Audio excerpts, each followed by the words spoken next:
Assalamualaikum warahmatullahi wabarakatuh.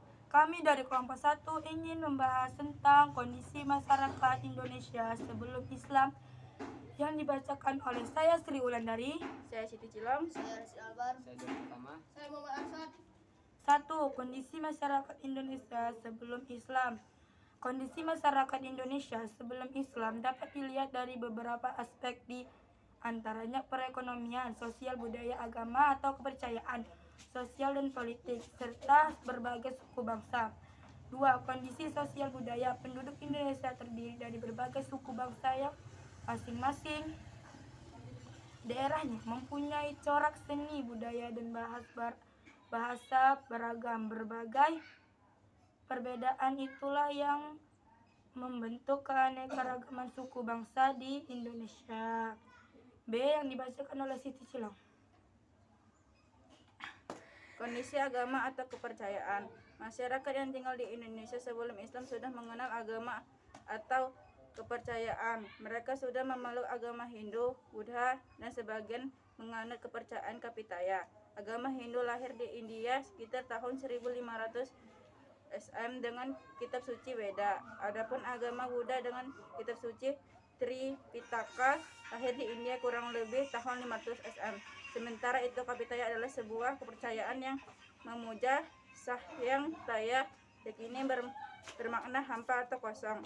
Mereka mendefinisikan bahwa Sahyang Taya adalah Sahyang Widi dan kena kinaya mengapa yen ana palah dudu Tuhan itu tidak boleh diserupakan atau bahkan terlintas gambarnya di pikiran kita.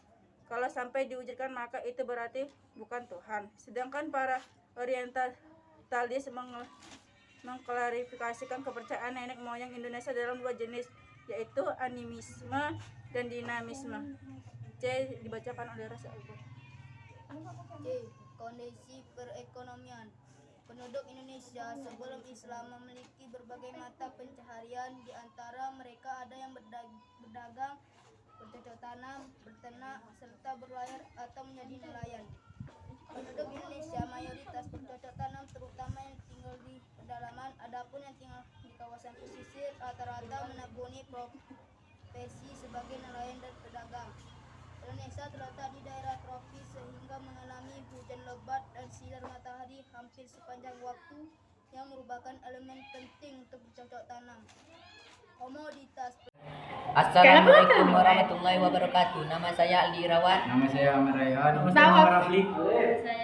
Nama saya Safrida. Kami dari kelompok 2 ingin menjelaskan tentang teori masuknya Islam ke Indonesia. Teori masuknya Islam ke Indonesia, proses awal penyeberangan agama Islam di Indonesia menimbulkan beberapa perbedaan di kalangan para ahli sejarah. Proses awalnya penyeberangan Islam di Indonesia yang didasarkan atas bukti-bukti sejarah adanya masyarakat Islam, kerajaan Islam, dan kedatangan para pendagang Islam ke Indonesia. Akhirnya pendapat-pendapat mengenai proses Islamisasi di Indonesia dapat dibagi ke dalam 3 teori, yaitu teori Gujarat, teori Persia, dan teori Mekah. 1. Teori Gujarat. Islam yang masuk ke Pulauan Indonesia berasal dari Gujarat sekitar abad ke-13 atau abad ke-7 Masehi. Gujarat terletak di India bagian barat, berdekatan dengan Laut Arab. Sedangkan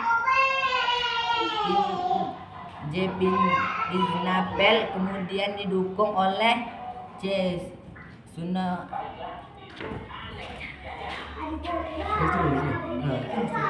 Sunacek Purgarobi dan J.P. Menggota 1912 berpendapat berdasarkan pada batu nisan Sultan Malik Al-Saleh yang wafat pada tahun 17 Zulhijjah 831 Hijriah atau 1297 Masehi di Pasai, Aceh. 2. Teori Persia. Menurut Husain DJ Jadiningrat mengatakan bahwa Islam yang masuk ke Indonesia berasal dari Persia. yaitu Iran. Sekarang pernyataan tersebut didasarkan pada kesamaan budaya dan tradisi yang berkembang antara masyarakat Persia dan Indonesia. Tradisi tersebut antara lain tradisi 10 Muharram atau Asyura sebagai hari suci kaum Syiah atas kematian Husain bin Ali, dan tradisi Tabot di Prima, Sumatera Barat. 3. Teori Mekah. Teori Mekah mengatakan bahwa proses masuknya Islam di Indonesia adalah langsung dari Mekah atau Arab. Proses ini berlangsung pada abad pertama Hijriah atau abad ke-7 Masehi. Tokoh yang memperkenalkan teori ini adalah Haji Abdul Karim Amrullah atau Buya Hamka, salah seorang ulama sekaligus sastrawan di Indonesia. Hamka mengemukakan bahwa Islam berasal dari tanah kelahiran Arab atau Mesir. Sekian penjelasan dari kelompok kami. Mohon maaf apabila ada salah kata. Sekian dan terima kasih. Wassalamualaikum warahmatullahi wabarakatuh. Assalamualaikum warahmatullahi wabarakatuh. Saya Agustina. Saya Dulamia. Saya Amdani. Saya Rizky. Kami dari kelompok 3 yang akan menjelaskan tentang proses masuknya Islam ke Indonesia. Di Indonesia terkenal dengan Indonesia mayoritas memeluk agama Islam. Budayanya, agamanya yang luas, dan hasil bumi yang cukup banyak. Sejarah masuknya Islam awalnya dibawa oleh pedagang Gujarat, lalu diikuti oleh pedagang Arab dan Persia. Sambil berdagang, mereka menyebarkan agama Islam ke tempat mereka berlabuh di seluruh Indonesia.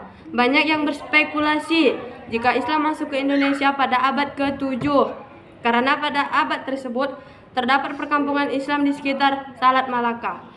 Selain perdagangan, ada juga dengan cara mendakwah seperti penyebaran di tanah Jawa yang dilakukan oleh para wali songo. Merekalah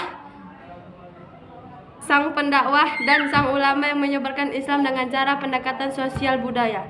Di Jawa, Islam masuk melalui pesisir utama Pulau Jawa dengan ditemukan makam Fatimah binti Maimun bin Hibatullah di Mojokerto.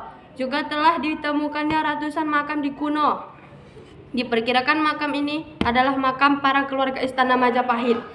Di Kalimantan, Islam masuk melalui Pontianak pada abad 18 di hulu Sungai Pawang. Kalimantan Barat ditemukan pemakaman Islam kuno. Di Kalimantan Timur, Islam masuk melalui Kerajaan Banjar, dan dari Kalimantan Tengah ditemukannya Masjid Gede, Kota Wagirin, yang dibangun pada tahun 1434 Masehi. Di Sulawesi termasuk melalui juga raja yang masyarakat Gowo. Demikian sedikit penjelasan tentang sejarah Islam masuk ke Indonesia. Kita harus bangga dengan para ulama yang telah menyebarkan agama Islam di Indonesia. Tanpa adanya perang, dengan paran atau ulama yang bijaksana, agama Islam dengan mudah diterima di seluruh Nusantara. Demikian penjelasan dari saya. Apabila ada salah saya mohon maaf. Sekian, terima kasih. Assalamualaikum warahmatullahi wabarakatuh.